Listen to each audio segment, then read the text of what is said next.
திருப்பதி ஏழுமலையான் கோயிலில் பக்தர்கள் திரண்டுள்ளதால் 24 மணி நேரம் காத்திருந்து சுவாமி தரிசனம் செய்து வருகின்றனர். கூடுதல் தகவல்களை செய்தியாளர் பாலாஜி வழங்க கேட்கலாம். பாலாஜி, வணக்கம். 24 மணி நேரம் காத்திருந்து திருப்பதி ஏழுமலையானை தரிசனம் செய்கின்றனர் பக்தர்கள். விவரங்களை சொல்லுங்க. வணக்கம். திருப்பதி ஏழுமலையான் கோயிலில் கோடை விடுமுறை தொடங்கிய நாள் முதலே திருப்பதி ஏழுமலையான் கோயிலில் பக்தர்கள் கூட்டம் அதிகமாக காணப்படுகிறது.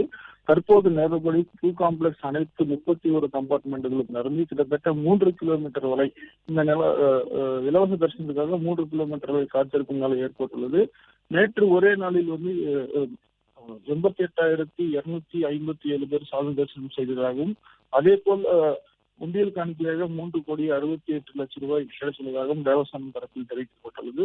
தற்போது வைகுண்டம் இலவச தரிசனத்துக்காக வைகுண்டம் கியூ காம்ப்ளெக்ஸ் அறைகளும் எல்லாம் நிரம்பி சிலாத்தோரணம் என்ற பகுதியில் இந்த பக்தர்கள் இலவச தரிசனத்துக்காக நுழைவாசலில் இருந்து கிட்டத்தட்ட 3 கிலோமீட்டர் காத்திருந்து கியூ காம்ப்ளெக்ஸில் சென்று அதற்கு பிறகு 24 மணி நேரம் காத்திருந்து சாமி தரிசனம் செய்யும் நிலை ஏற்பட்டுள்ளது. தற்போது கோடை விடுமுறை தொடங்கி நிறைவு பெறும் நிலையில் கூட இந்த சாமி தரிசனத்துக்காக காத்திருக்கும் நிலை ஏற்பட்டுள்ளது. 300 ரூபாய் தரிசனத்துக்காக கிட்டத்தட்ட 5 முதல் 6 மணி நேரம் காத்திருக்கும் நிலை ஏற்பட்டுள்ளது. தற்போது நிலவரப்படி 24 மணி நேரம் பக்தர்கள் காத்திருந்து சாமி தரிசனம் செய்து வருகின்றனர்.